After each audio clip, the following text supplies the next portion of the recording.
Welcome to Dejobnik, your command post for clarity and perspective. Good afternoon. I'm Israeli government spokesman Avi Hyman.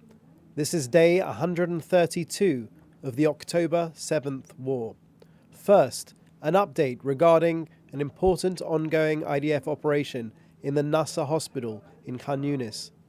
As Rear Admiral Daniel Hagari has stated, we have credible intelligence from a number of sources, including from released hostages, that Hamas has held hostages at the Nasser hospital in Khan Yunis, and that there may be bodies of our hostages in the hospital facility.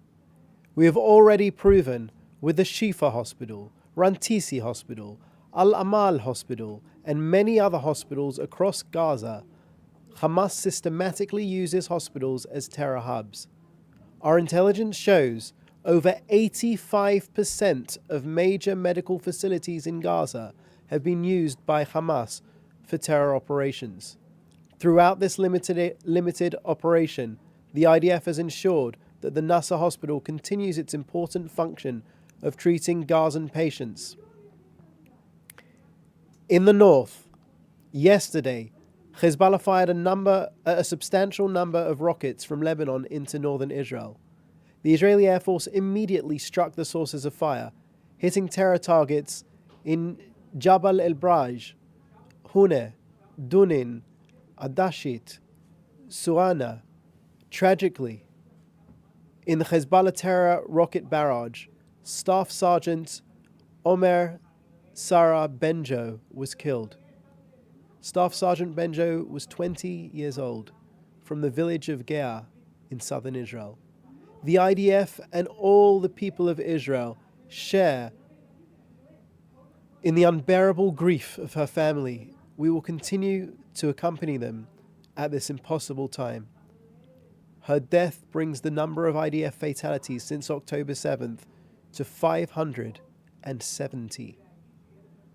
May their memories be a blessing.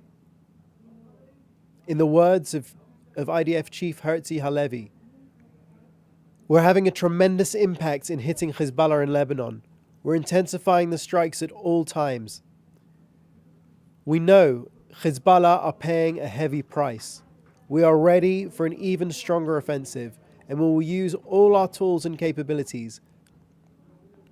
Now an update from our forces working to destroy Hamas in Gaza. Over the past day, the IDF, the IAF, and the Navy have struck terror targets in the Gaza Strip, including destroying terror tunnels, destroying military compounds, and Hamas launch posts. And they've also killed over a dozen Hamas terrorists in Gaza City, Khan Yunis, and northern Gaza, including those who actively participated in the October 7th massacre. In the words of my Prime Minister, we will fight until we achieve total victory, and this includes taking forceful action also in Rafah, after we allow the civilian population to leave the battle zones.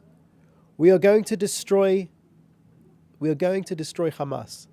Not half of Hamas, not 3/4 of Hamas, all of Hamas. An update on the hostages.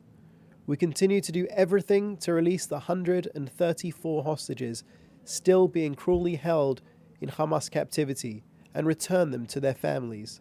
Alongside determined military efforts, Israel is in continuous contact through all diplomatic channels available to bring them home. On the diplomatic front, today Defense Minister Yoav Gallant stated that he had spoken to his counterpart, U.S. Secretary of U.S. Secretary of Defense Lloyd Austin. Defense Minister Gallant briefed Austin on the heroic operation to rescue 2 hostages. Defense Minister Gallant emphasized Israel's commitment to bringing the hostages home and the importance of military pressure against Hamas, as well as the threat of Hezbollah. Now an update from Kogat. Yesterday, 106 trucks carrying humanitarian aid were inspected and transferred to the Gaza Strip. So far today, 15 trucks have been inspected at Nitzana and transferred via the Rafah crossing, and 91 were inspected and transferred via Kerem Shalom. And finally, Sinwar in the tunnels. On Tuesday, we showed footage of Yahya Sinwar hiding in tunnels, attempting to escape and protecting only himself and his family. He doesn't care about Gazans. I've seen Sinwar's personal collection of 4 or 5 aftershaves in his underground suite. Sinwar, no amount of eau de toilette can cover the stench of your war crimes. Mr. Sinwar, we will bring you to justice. We are coming for you. And that ends our briefing for today. I'll take questions. First question from Jodie Cohen, World is One News. What can you tell us about why the IDF have been operating in the hospital in Khan Yunis? What efforts were taken to protect patients? And what has been found there? So, Jodie, thanks for the question. I'll refer you to a number of things. Firstly, the statement that I just made. Secondly, the statement made by Rear Admiral Hagari at the opening of the operation, in which he stated, but please quote him instead of me on this, he stated that we were in line with protocol. We've been in touch with some time with the hospital staff. They knew of the operation ahead of time, and we're doing our utmost to go after the intelligence that we have. And we will update, and I'm sure he will update when there's more information. But this is an ongoing operation. Next question from Melanie Lidman of AP. Given that there seems to have been no real progress on a negotiated solution for the Lebanon-Israel border conflict, is Israel now going on the offensive or looking to change the rules of engagement? Thank you. Well, I just read out a portion of a statement from Defense Minister Gallant, who said that, you can quote me as I said before, that he was upping the efforts against Hezbollah. We're seeing regular attacks from them.